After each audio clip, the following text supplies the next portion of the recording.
90 ഞാൻ പറഞ്ഞിട്ടില്ല. 90 ഞാൻ പറഞ്ഞിട്ടില്ല. അതാണ് പറഞ്ഞത്. അത് രണ്ടും രണ്ടല്ലേ.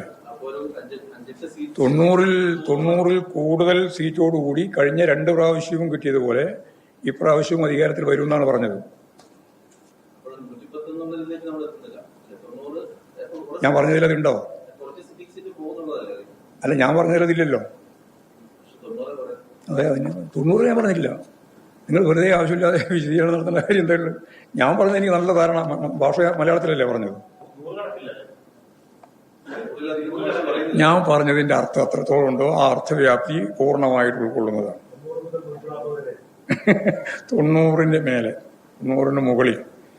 അത് 2 പ്രാവശ്യം അങ്ങനെയാണ്. 2021 തെരഞ്ഞെടുപ്പിൽ അതിനായിരുന്നു, 2016 തെരഞ്ഞെടുപ്പിൽ അതായിരുന്നു. 90 കൂടുതൽ സീറ്റ് നേടിയിട്ടാണ് ഇടതുപക്ഷ ജനാധിപത്യ മുന്നണി അധികാരത്തിൽ വന്നത്. ഇപ്രാവശ്യവും അതേപോലെ അധികാരത്തിൽ വരും എന്നാണ് പറഞ്ഞത്. വിശദീകരിക്കാൻ പറ്റില്ല. ബി.ജെ.പിക്ക് ഒരു സീറ്റും കിട്ടില്ല കേരളത്തിൽ.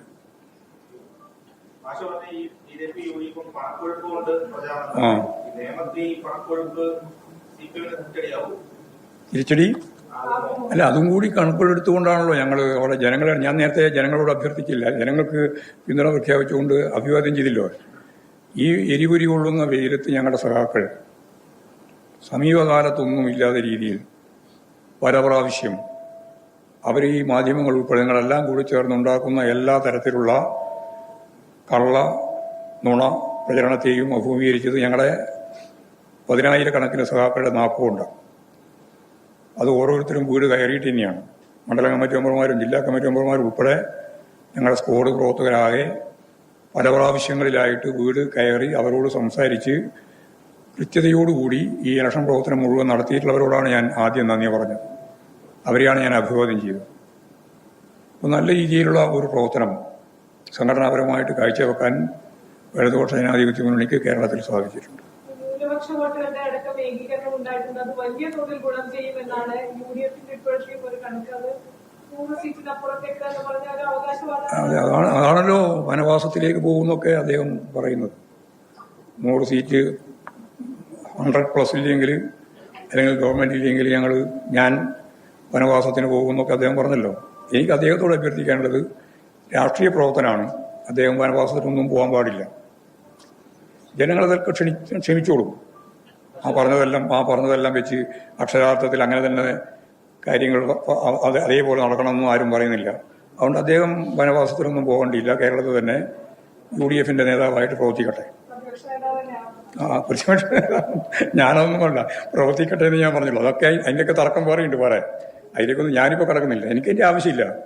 വസ്തുനിഷ്ഠമായിട്ട് ആരാണ് കേരളം ഭരിക്കുക എന്നുള്ളത് 9-ാം തീയതി തീരുമാനിച്ചു കഴിഞ്ഞു. ആ തീരുമാനത്തിന്റെ വസ്തുനിഷ്ഠ യാഥാർത്ഥ്യത്തോട് നമ്മളെ മനസ്സിനെ പൊരുത്തപ്പെടുത്തുന്ന പണി മാത്രമേ 4-ാം തീയതി ഉള്ളൂ. അതിനിടയിൽ അവലോകനം ചെയ്തപ്പോൾ ഞങ്ങൾക്ക് മനസ്സിലാക്കാൻ കഴിഞ്ഞ വളരെ വ്യക്തമായ ചിത്രമാണ് ഞാൻ നിങ്ങളുടെ മുമ്പിൽ അവതരിപ്പിച്ചത്.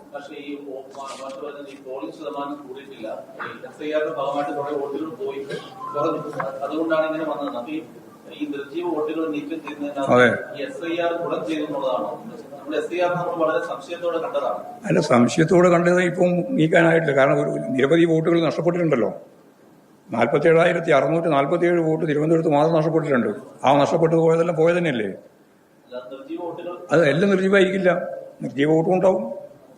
പക്ഷെ നിർജീവല്ലാതെ വോട്ട് ഉണ്ടായിട്ടും പോളിംഗ് യഥാർത്ഥത്തിൽ ശതമാനമല്ല, പോളിംഗിന്റെ എണ്ണം, നമ്പർ ഓഫ് വോട്ട്സ് വർദ്ധിച്ചില്ല. അതാണ് ചിത്രം. അപ്പൊ ഇതൊന്നും മനസ്സിലാക്കാതെയാണ് ഇങ്ങനെ വിശദീകരണം നടത്തിക്കൊണ്ടിരിക്കുന്നത് മാധ്യമങ്ങളും അതുപോലെ തന്നെ ബൂർഷ്വാ പാർട്ടികളൊക്കെ. ന്യൂനപക്ഷ വോട്ടുകളുടെ ഏകീകരണം ഒരേപോലെ കേരളത്തിലുടനീളം ഉണ്ടായി എന്നൊന്നും പറയാൻ സാധിക്കുന്നതല്ല. ഒരു കാര്യമുണ്ട്, ഈ SIR പ്രശ്നം വന്നപ്പോൾ എന്തായാലും വോട്ട് ചെയ്തേ പറ്റൂ എന്നുള്ളൊരു വാശി ന്യൂനപക്ഷ വിഭാഗങ്ങൾക്കിടയിലുണ്ടായിട്ടുണ്ട്. അതൊക്കെ UDF-ന് അനുകൂലമായിട്ടാണ് എന്ന് പറയുന്നതിലൊന്നും വലിയ കാര്യമില്ല. കഴിയില്ല. എങ്ങനെ അവകാശപ്പെടാനോ?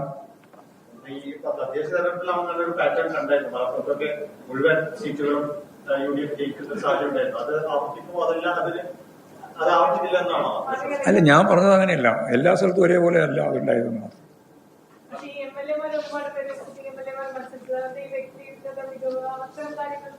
അതെല്ലാം കൂടി ചേർത്തിട്ടില്ലേ ഞാൻ ഈ പറഞ്ഞ വിജയം നേടുന്നത്. വലിയ വലിയ വിജയം നേടുന്നു എന്ന് ഞാൻ പറഞ്ഞതിന്റെ അർത്ഥം 90 സീറ്റിൽ കൂടുതൽ സീറ്റോടുകൂടി ഇടതുപക്ഷ ജനാധിപത്യ മുന്നണി 3-ാം ടേം അധികാരത്തിൽ വരുന്നു എന്ന് പറഞ്ഞാൽ അതിന്റെ അർത്ഥം ഈ MLA-മാർ ഉൾപ്പെടെയുള്ളവരെല്ലാം ജയിച്ച് കയറുന്നു തന്നെയല്ലേ? അതിലെന്താ സംശയമുള്ളത്? അത് ഞാൻ ആദ്യം പറഞ്ഞല്ലോ, ഭരണവിരുദ്ധ വികാരം ഇല്ലാന്ന് മാത്രമല്ല ഗവൺമെന്റ് തുടരണമെന്നാണ് ജനങ്ങളുടെ മനസ്സിലുള്ളത്. അത് കൃത്യമായിട്ട് ഫീൽഡിൽ പോയിട്ടുള്ളവർക്ക് മനസ്സിലാവും, ജനങ്ങളുമായിട്ട് സംവേദിച്ചവർക്ക് മനസ്സിലാവും. ഞങ്ങൾ കഴിഞ്ഞ മാർച്ച് 1-ാം തീയതി മുതൽ തന്നെ ഈ കേരളത്തിൽ അങ്ങോളം ഇങ്ങോളമുള്ള എല്ലാ വീടുകളിലും ഞങ്ങളുടെ പ്രവർത്തകർ കയറിയിട്ടുണ്ട്. 1 പ്രാവശ്യം 2 പ്രാവശ്യമൊന്നുമല്ല, നിരവധി പ്രാവശ്യം കയറിയിട്ടുണ്ട്. അവരോട് സംസാരിച്ചിട്ടുണ്ട്, അവരോട് സംവേദിച്ചിട്ടുണ്ട്. അതിൻ്റെ എല്ലാം ഭാഗമായിട്ട് അവരിൽ നിന്ന് കിട്ടിയിട്ടുള്ള കൃത്യമായിട്ടുള്ള വിവരങ്ങളുണ്ട്, ധാരണകളുണ്ട്. അവിടെ ഒന്നും ഗവൺമെന്റ് വിരുദ്ധ വികാരമില്ല എന്ന് മാത്രമല്ല ഈ ഗവൺമെന്റ് തുടരേണ്ടതാണ് എന്നുള്ളതിനാണ്. പ്രത്യേകിച്ച് അടിസ്ഥാന വർഗം, അധ്വാനിക്കുന്ന സാധാരണ ജനവിഭാഗം, അവരെല്ലാം ഈ ഗവൺമെന്റിന് പൂർണ്ണമായ പിന്തുണ നൽകുന്ന നിലയാണ് സ്വീകരിച്ചത്. അത് തന്നെയാണ് വോട്ടിങ്ങിലും ശരിയായ രീതിയിൽ പ്രതിഫലിച്ചിട്ടുണ്ടാകും.